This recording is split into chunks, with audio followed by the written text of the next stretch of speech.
Aqimis shalah. Tunaikan salat dengan benar supaya dapat manfaatnya.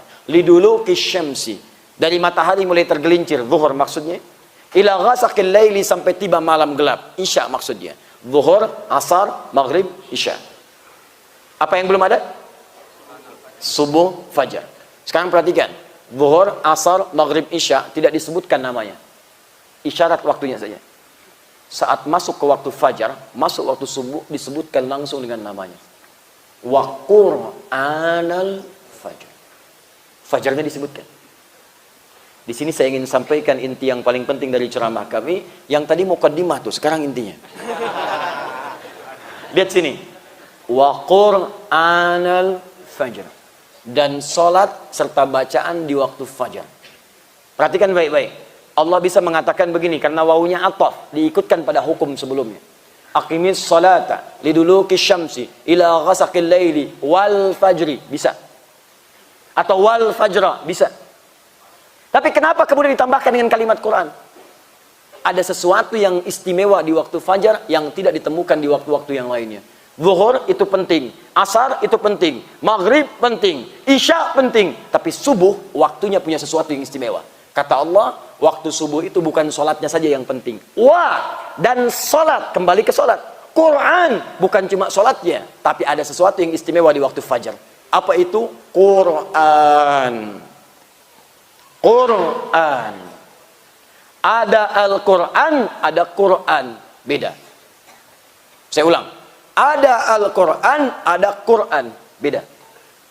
Apa bedanya? Yang satu pakai al, yang satu tidak. Al-Quran dan Quran. Nah, dalam kalimat bahasa Arab ada kaidah begini. Ziyadatul mabna tadullu ala ziyadatil makna. Kalau satu kalimat punya perbedaan tambahan huruf, maka maknanya tidak sama. Walaupun kelihatan serupa. Satu Quran, satu Al-Quran. Serupa kalimatnya, tapi yang satu pakai alif lam, itu beda. Kalau disebutkan menggunakan alif lam, Al-Quran, maka itu yang dimaksud adalah firman Allah subhanahu wa ta'ala yang terangkum dari Al-Fatihah sampai dengan An-Nas, 114 surah, 30 juz. Itulah Al-Quran. Disebut Al-Quran dari kata Al-Qur'u, bunyi yang terdengar. Kalau diperdengarkan disebut dengan qiraah. Bismillahirrahmanirrahim, qiraah. Kalau diperdengarkan terus tanpa bosan, Quran. Tambah alif lam, yang ini bukan yang lain. Kenapa disebut Al-Quran? Karena bacaan ini beda dengan yang lain. Terus dibacakan tanpa pernah orang bosan. Silakan Anda cek. Apakah pernah ada orang mengatakan pusing karena baca Al-Quran? Saya tanyalah sama bapak ibu sekalian. Dalam sehari berapa kali baca Al-Fatihah? Coba. 11 atau 12? Yang 11 angkat tangan. 12, 13, 14, 18, 17 kali baca Al-Fatihah. Al-Fatihah Al-Quran bukan? Al-Quran 17 kali sehari. 7 ayat diulang-ulang. 7 ayat 17 kali dalam sehari. 2 4 4 3 4. 2 subuh, 4 zuhur, 4 asar, 3 maghrib, 4 isya. 17 kali sehari, tak pernah berhenti. Nih yang mau saya cakap tuh begini. Bapak ibu sejak mulai kita balik kita kan sholat. Taruhlah usia dari sejak 13 tahun, perempuan 9 tahun sholat. Sekarang sudah umur 40 tahun, sudah umur 30 tahun, sudah umur 50 tahun ke atasnya, 60 tahun, masih sholat setiap hari 17 kali. Kalau 17 kali setiap hari, kalikan 30 hari. Dikalikan 12, berapa jumlahnya? Kali 30 tahun. Jadi selama ini, orang tiap hari baca Al-Fatihah, baca. Tapi tak pernah ada kasus orang pusing, orang kena migrain karena Al-Fatihah. Sila tanya datang ke rumah sakit. Dok, adakah orang datang mengadu ke sini? Saya pusing pak. Kenapa? Baca Al-Fatihah tiap hari. Tapi buku lain, silakan cek. Kitab lain, cek. Kitab paling hebat, majalah paling bagus, baca 17 kali sehari. Baru 3 kali, dah bosan. Kok ditinggalkan? Hafal. Tapi Al-Fatihah tidak, Al-Quran. Karena itu disebut menggunakan Al-Quran. Karena kitab ini istimewa, beda dengan bacaan-bacaan biasa. Tapi kalau alif lamnya dihilangkan, Quran, alnya hilang. Maka ini dalam fikih tidak diartikan kecuali satu. Semua bacaan-bacaan yang kita sampaikan untuk mendekat kepada Allah. Quran. Bisa masuk Al-Qurannya, bisa masuk doanya, bisa masuk istighfarnya, bisa masuk zikirnya. Semua bacaan yang bisa kita mohonkan kepada Allah disebut dengan Quran namanya. Masuk Al-Qurannya, masuk zikirnya, masuk tasbihnya, masuk tahmidnya, masuk istighfarnya. Itulah Quran. Dahsyatnya amalan subuh. Subuh itu bukan cuma sholatnya yang penting, tapi semua bacaan kita akan langsung dipersaksikan oleh Allah dan seluruh malaikat-malaikatnya. Perhatikan hadis Nabi berikut ini. Kata Nabi, tajtami'u malaikatul laili wa malaikatul nahari fi waqtil fajri. Semua malaikat siang dan malam akan berkumpul di waktu fajar menyertai orang-orang berzikir kepada Allah Subhanahu wa taala. Karena itu kalimat Qur'annya, inna Qur'anal fajri kana masyhuda. Sungguh semua bacaan yang disampaikan di waktu subuh itu semuanya didengar langsung, disaksikan oleh Allah dan semua malaikatnya. Karena itu ketika ada orang berdoa, bukan sekedar doa di waktu subuh. Di sampingnya banyak malaikat mengaminkan. Ya Allah berikan si fulan A, ya Allah rukunkan kami, ya Allah anugerahkan kelancaran pekerjaan. Malaikat menyampaikan amin, kabulkan ya Allah, amin, kabulkan ya Allah. Cuma memang sifat malaikat itu gaib, tak tampak. Sebab kalau ditampakkan tak jadilah Tuhan berdoa. Tak jadi ibu berdoa. Ya Allah, mohon lancarkan urusan hamba. Amin. Samping. Siapa? Malaikat maut. Tapi tenang saja, bukan ke kamu kok. Saya mau datang pada si fulan dulu. Tak jadi kita berdoa. Jadi kita mohonkan amin, amin, amin, amin. Doa. Istighfar, astagfirullah, astagfirullah, astagfirullah. Malaikat mengatakan ya Allah ampuni dia, ampuni dia, ampuni dia. Karena itu saking pentingnya waktu ini, bahkan ada orang disebutkan dalam Al-Quran sebelum subuh dia sudah memburu waktu ini. Istighfar menjelang subuh. Waktu menjelang subuh disebut dengan sahar namanya. Sahar, sahar, sahar. Ada orang ahli istighfar sebelum subuh. Dan disebut oleh Allah langsung dalam Al-Quran, ini calon penghuni surga. Ada calon penghuni surga yang sedang beraktivitas di bumi. Apa diantaranya? Wabil asharihum yastaghfirun.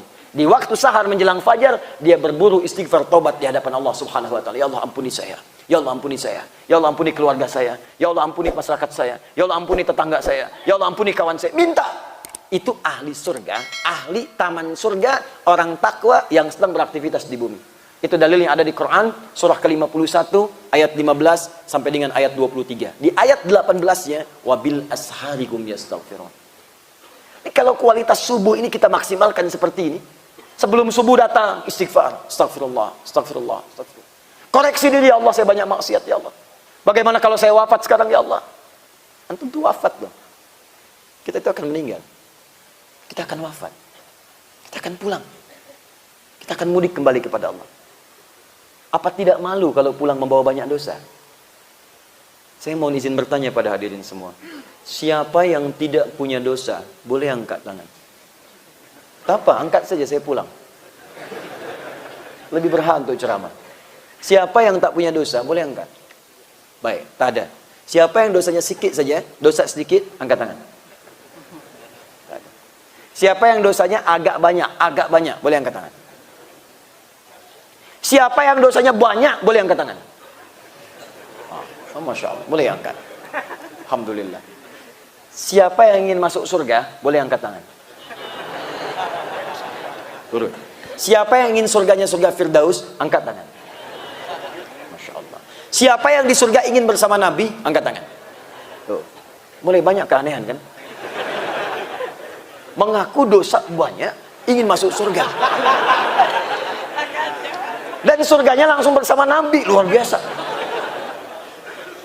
Nabi Adam nyicipi buah khuldi sedikit, sifat kemanusiaannya. Sifat kemanusiaannya menyicipi buah khuldi sedikit, keluar dari surga. Ini dosa ngaku banyak, pengen masuk. Bagaimana kita kemudian bisa menghapuskannya? Apa tak malu kita pulang kepada Allah membawa banyak dosa?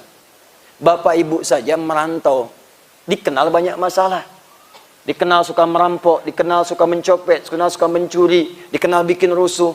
Apa mau kemudian pulang ke tempat dia pulang? Apa dengan nyamannya pulang kampung? Apa seenaknya kemudian pulang? Dan maaf, apakah saat pulang akan diterima oleh masyarakat? Apa diterima oleh adat? Dalam urusan dunia saja, merasa banyak salah, punya aib, takut pulang. takut mudik. Bahkan tak punya bekal pun takut pulang. Tak mau pulang. Allah pertontonkan, turunkan miniatur kehidupan akhirat ke bumi. Setiap kali usai Ramadan, akan Idul Fitri, banyak orang mudik. Orang perantau Minang pulang ke Minang, pulang. Tanyakan, kenapa mereka berani pulang? Karena punya bekal. Berani pulang kampung. Orang yang tak punya bekal, malu pulang. Saya tanya pada seorang, kenapa kamu nggak pulang? Saya tak punya bekal, Ustaz, malu pulang. Tak punya bekal, malu pulang. Urusan dunia. Kenapa Anda yang merasa banyak dosa sudah siap merasa untuk pulang? Yang punya bekal luar biasa. Cari. Menjelang mudik, Masya Allah. Bahkan di Jawa itu, orang baru punya Honda, motor bebek. Karena bekalnya sudah banyak, berani pulang. Motornya bebek, bekalnya singa. Dus ditaruh di belakang. Pelepah pisang disandingkan. Motornya bebek, bekalnya sampai ke atas. Ditulis di belakangnya, di atas knalpotnya. Aku pulang sayang. Karena punya bekal. Bahkan dikontak di tempat dia mau pulang. Abang pulang nih sekarang. Pulang, yang punya rumah, cat rumah dengan baik. Semua disambut dengan mulia. Disiapkan makanan-makanan. Ada rendangnya. Ada macam-macamnya. Ada jusnya, ada buahnya. Buahnya pun unik-unik. Ada buah naga. Ya, ada jus alpukat, ada nanas, ada macam-macam. Muncul semua. Bahkan ada yang luar biasa terjadi setahun sekali. Luarnya kalengnya kongwan, dalamnya rangginang isinya. Muncul setahun sekali. Disambut semua urusan dunia. Apa Anda tak siapkan pulang menuju akhirat nanti dengan bekal yang sempurna? Apa tak rindu?